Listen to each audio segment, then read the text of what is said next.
Top international real estate developers, legal advisors, residency and citizenship consultants, government agencies convened together at the IREX 2024 Hyderabad. Leading real estate and immigration companies from countries such as Dubai, Qatar, Greece, Portugal, Austria, Germany, and leading USA EB5 regional centers were featured at the conclave. We had an insightful panel discussion focused on navigating the EB5 landscape, where industry experts provided valuable insights, emphasizing why this could be an ideal time for investors to consider the USA EB5 program. Thank you all very much for being with us on this panel. I think let's just begin with the basics. And Girish, since you're sitting right next to me, if I can ask you, what is EB5? How best simply can you describe it to somebody who's still trying to figure out what the best path forward is for them as far as the American dream is concerned? Simply put, EB5 is an investment-based option, one of the options rather, to receive permanent residency in the US. Now, how can that be done? Since I mentioned it's an investment-based visa, means there is an investment amount which is required.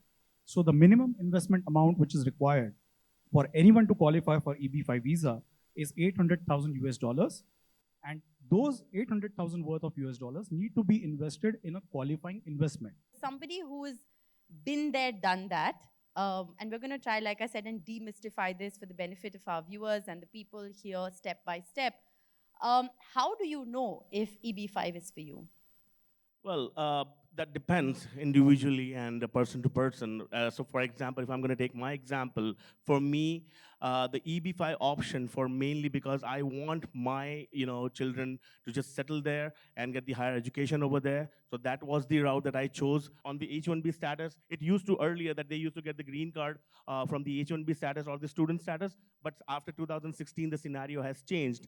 And looking by the condition, if ultimately, my goal is to send my children for the higher education. Why not to start the basic education right from the beginning? The residency and the citizenship is there so that my children will be qualified for lots of other benefits. The international fee structure will not be applied, and they will be, under the basic category of the fee structure. Ishan, if I can ask you, since I said we're going to go step by step, what's the first step? So if you've decided, like Asif did, that the EB5 route is for you, if I'm not wrong, picking your regional center is step one. How do you go about it? What is a regional center? Can you explain it for us? Sure. Now, let's say that you've made up your mind you want to do EB5 and you made that call. So next step would be to do is your research, right? Talk to EB5 regional centers. Regional centers are essentially investment issuers. They issue EB5 investment options that you can pick and choose from. It's a good idea to do a lot of research at this point of time. Look into the different projects, look into the regional centers, Google them, find out what their track record is. Have they ever failed? Have they had project failures? Have they not repaid the investors? Have they been sued by the investors? It's really important to actually see and find out. Now the next step is to just wait. You file your petition, wait about a year, maybe 2 years, you get your approval, and then you're on track to getting your green card. There's two ways to do it. If you're already in the US on a non-immigrant visa, like a F1 or H1B, you'll adjust status. If you're outside the US, you'll do consular processing. The question that arises to everybody's mind is the legitimacy of the regional center that you're picking. So how do you establish that? And Sandeep, if I can pick your brains on that. EB5 is the most important decision of your life, and regional center is the most important entity you choose, right? So as Ishan rightly said, a lot depends on regional center, how I would go ahead about it. First of all, you should go, because it's your money, you are the one who take the decision. So just go and check the track record of regional center. So since how many years they are in the business, is there any negative impact they had in the past for the project related or any regulatory point of view? How many investors they facilitate in the past? For example, let's say if I talk about my regional center, we have done more than 1,500 till now with 100% track record, right? So that the number speaks for themselves. Akshat, if I can come to you at this point, if I'm going to a regional center, what are my top 5 questions? Sure. So I'll rephrase that to top 6 questions. Okay, go ahead. Top 10 is fine also. And let's divide that into 2 categories. Number 1 is the security of capital. So when you're going to a regional center, ask them 3 questions. Ask them, how long have they been in this business? Ask them Are they working the project that you're investing in? Have they worked with that developer in the past? The third question you need to ask is about the capital stack. So are there big financial companies backing the project? Are you raising funds in a preferred equity space? Are you raising funds in a mezzanine debt space? Are you raising funds in a senior lender position? So these are three very critical questions. Now coming to the other aspect, which is getting your permanent green card at the end of the day. Again, ask three questions to the regional center. Ask them, how many EB5 investors do you have in this project? Ask them, what are the total number of jobs that your project is going to be creating? And finally, ask them, when you're meeting us today, are there any jobs that you've already created in this particular project? Abhishek Singh, if I can come to you, because the other big question, of course, that everybody is concerned about is ROI. Given the fact that the ROI is very low typically when it comes to the EB5, why should people invest in EB5? That EB5 investment is not an investment that you make for making money. If that's what your primary objective is, don't do it. I can be as blunt as that. Now, EB5 investment is solely done for your immigration purpose, solely done for a green card. If you have importance of green card in your life, if you're planning your future, your kids' future, you're looking at a long-term residence in the US, you're looking to move to US, you want your kids to study over there and then have a future over there, you want, as a family of whole, you want to be in the US, then go for a green card. You've been listening so patiently, Arushi, and I want to just understand from you, there is a whole dimension of legality that is involved as far as this process is concerned. Indeed. At the very outset, what would you like to tell viewers, the people who are here, what's the first legal step? So when you talk about legality, essentially what you're looking at is you're looking at A, doing your due diligence, as esteemed panelists mentioned, on the project, on the regional center, and then on the legal side, you have to take into account the laws of two countries. Number one, United States, because you're applying for a US immigration program. Your law firm has to be skilled in guiding you to the right manner in order to navigate the entire program start to finish. So you're looking at putting up certain petitions with the government, you're looking at answering the questions posed by the government, and you're looking at ensuring that A, whatever capital you must invest is lawfully earned and legally traceable. So that is actually the Bible of the entire program. On the other side, since you are sourcing the funds from India, if you are sourcing the funds from India, you also have to factor in the regulations which are applicable here. Okay, I want to just shift gears. If I can begin maybe, Asif, by asking you, how has the entire EB5 landscape changed over the years? Is it more advantageous to somebody living in the US to go via this route as opposed to somebody living here in Hyderabad or anywhere in India who wants to walk down that road? So, the way I take it, Rishika, is like there is no other way for H1B holder or F1 holder to receive a green card in the United States. So I'll just give you a number. So you're saying EB5 is the only EB5 option is available? the only option. Okay. So I'll just give you a data. If someone is on H1B and if they want to convert their H1 to green card, for India-based investor, the current timeline is 190 years. So you're saying it's impossible? It's impossible. Basically. You have to go through only EB5 road. Okay. And sooner is better. So the best day to start your EB5 journey is today. The next best day is tomorrow, and the next best day is the day after. What happens between getting the provisional green card to getting your final green card? And is there a 100% strike rate when it comes to that? It's not a 100% strike rate, it's definitely high. Because if there's denials, they usually happen in the initial stages. So I'll kind of explain. So when you do EB5, you'll file your first petition, right? You'll prepare the source of funds, hopefully with someone like Arushi. And then you'll file your petition where you basically state where you've invested. When you talk about the project, you're basically explaining to the US government how your money is going to be spent in the project. Now, at the next stage, now once you've got your conditional green card in hand and you're filing for your permanent green card, the government will now look back and see, hey, did you uphold the promises you promised us in your initial petition? Did you keep your money invested for that minimum 2 years and not pull out? And number two, was your money spent correctly to create the jobs? Now, as long as those two things are a yes, you should get your permanent green card approved. Right. I also want to ask, I think one of the things that we haven't touched too much upon is students. What do Indian students need to know, or what do parents who are sending their kids abroad need to know about EB5? Does your kid have to have graduated in order to be eligible for application? or while you're thinking about sending your child to study there, you could also parallelly think about EB5 for them? So you could time it in a manner that you just enter the US, and subsequent to that, when you have a formidable intention to be staying back in the country, we can apply for the EB5 petition. Advantage, again, everybody's discussed. While you are studying, you will be able to procure your conditional green cards or your permits, and you do not have to rely on the optional practical training period, which comes with a lot of restrictions. And B, in terms of procuring jobs, and then, of course, planning your entire future without the dependency on other visa programs.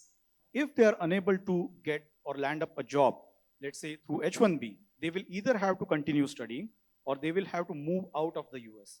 So in order for them to secure themselves or their status in the US, EB5 becomes one of the options, or rather the only option, because if they have the wherewithal to probably get funds from their parents as a gift, it is a valid source of funds which they can utilize to show that this is the investment which I'm doing through EB5. If you have made up your mind that you are going to go for EB5 and it is something that you are really looking at, right now is the best time to go for it. I think the final decision, like Ishan very rightly said, has to be yours.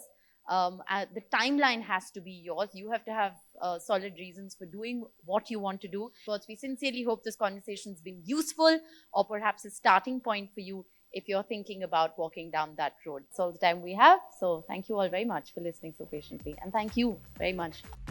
The conclave provided an invaluable platform for investors from all over India to engage directly with top international real estate and immigration companies. These interactions enable the exploration of a variety of investment options and global residency and citizenship programs. Coming up after a short break, a detailed one-on-one chat on the prospects of the EB5 program.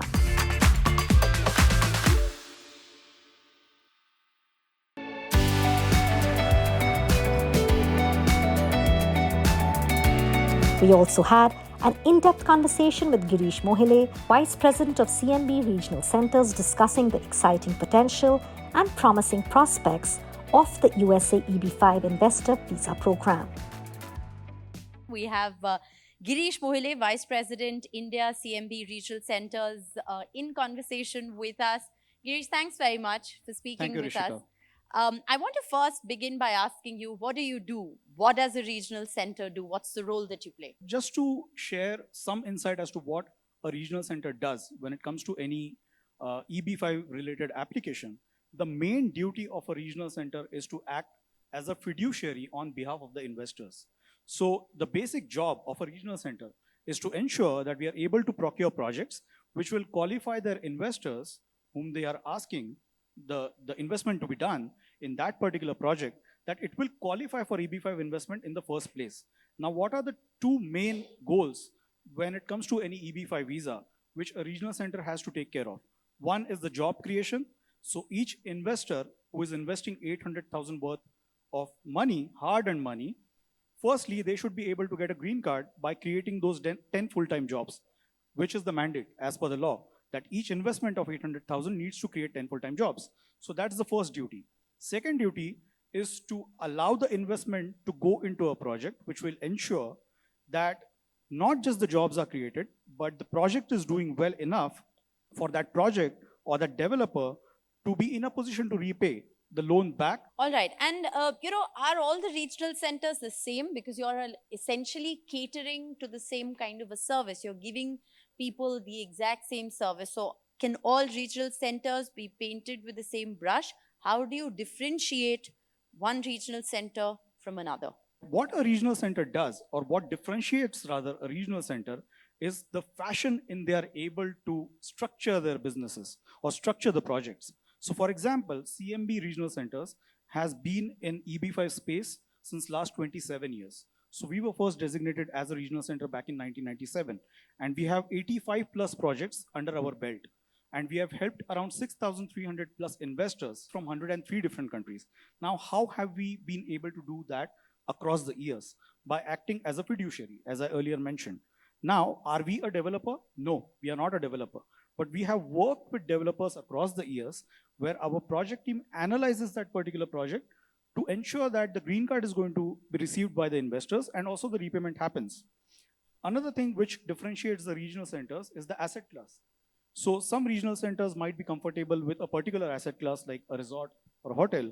Other regional centers might not be. What is a regional center? How is one different from another? I think two great questions that you've answered.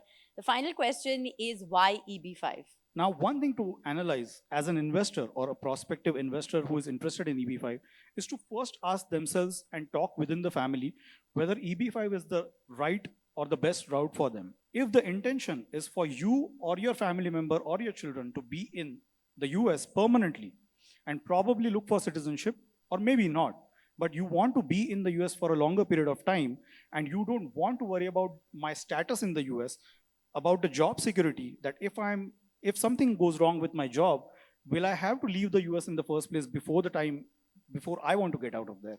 So all these questions need to be asked to themselves. And once you have decided that, okay, EB5 is the right option for me to go for, I think that is when you can reach out to us, the regional centers or the attorneys, and we can help you with the process. Okay, so, I know I said this will be the last question, but who is EB5 more suited for? Is it suited for somebody who's already working in the US in order to ensure a safety net that they can continue to live there irrespective of whether they have job security? Or is it more for somebody here who is looking, for a life there? It is absolutely for both. So someone who is already in the US, probably on a student visa or H-1B visa, this visa is going to grant you that cushion that if once my education is over in the US, what will happen next? So my status in the US is retained once I apply for EB5 visa. Similarly, someone who is in India, maybe the motivation to do EB5 is going to be different. That 5 years down the line, my children want to be in the US, I want to study over there, and I want to take advantage at that particular point in time. So let me start that process right from the beginning so that I don't have to reinvent the wheel when my child is about to enter the US. So that is something which depends on a case-by-case basis. But as far as the advantage of a US EB5 visa is concerned, I think it is for anyone who qualifies for it and he wants to stay permanently in the US. Okay, so if you've decided whether you're here or already living in the US, if you've decided you want to do it, you have to, of course, first meet the qualification, and then next step is to meet the experts who will help you navigate this landscape. Thanks very much. It was lovely talking to you. Thank you so much. Thank you. The IREX 2024 Hyderabad featured a dynamic array of exhibitors from around the globe and garnered significant support from key industry leaders. So CMB Regional Centers being one of the oldest active regional centers, we have worked on 85 plus projects until now in last 27 years. Soba Realty is a prestigious luxury real estate developer in Dubai. For Art and Capital is a global leader in the industry with citizenship and residency by investment. US Immigration Fund is a EB5 regional center or a company that is authorized to accept investment opportunities under the EB5 visa program. Today at IREX we are showcasing typically golden visa opportunities for Europe and UAE as well. At EB5 Capital, we structure recession-resistant projects with a lot of work and a lot of thoughtfulness done on how we structure our deals to make them essentially recession-resistant. We as a company, we have brought in the best rural projects in the market. I'm very much excited to talk to the investors over here regarding the priority processing our project brings in and how rural TEA and priority processing is changing the game in this entire EB5 industry. So Hyderabad, I think, has been one of the key markets when it comes to EB5 because the recent increase in wealth, the new wealth creation in Hyderabad has created a lot of interest for people who want to invest abroad. Hyderabad is one of the few cities in India where there's actually a considerable number of high net worth individuals. We've seen an immense demand, especially from that H-1B and F-1 student visa market. Hyderabadis have been all across the world. They have been there in US, they are coming to Dubai. Been coming to Hyderabad for a pretty long time now. I have seen a shift from EB5 and Canada to other European residency programs in Hyderabad exactly from 2021. You know, the kind of people who are coming, it's a very relevant crowd and it's wonderful to be here. We also have immigration consultants, investment advisors and agents who are looking at a right partner to guide their clients who are looking at such an EB5 visa program. I think IREX generally has been a good event and a good event for us to attend to, whether we do this in Mumbai or Delhi or wherever. We are very busy since morning. We've not got the opportunity to have even a single coffee, so it's a great opportunity. The IREX is a unique conclave that facilitates direct interactions between international real estate and immigration firms and Indian investors. It provides attendees the chance to connect with international real estate developers and explore various global investment opportunities, residency, and citizenship programs. The Hyderabad edition was notably successful, adding to IREX's history of successful events in locations like Dubai, Mumbai, and New Delhi.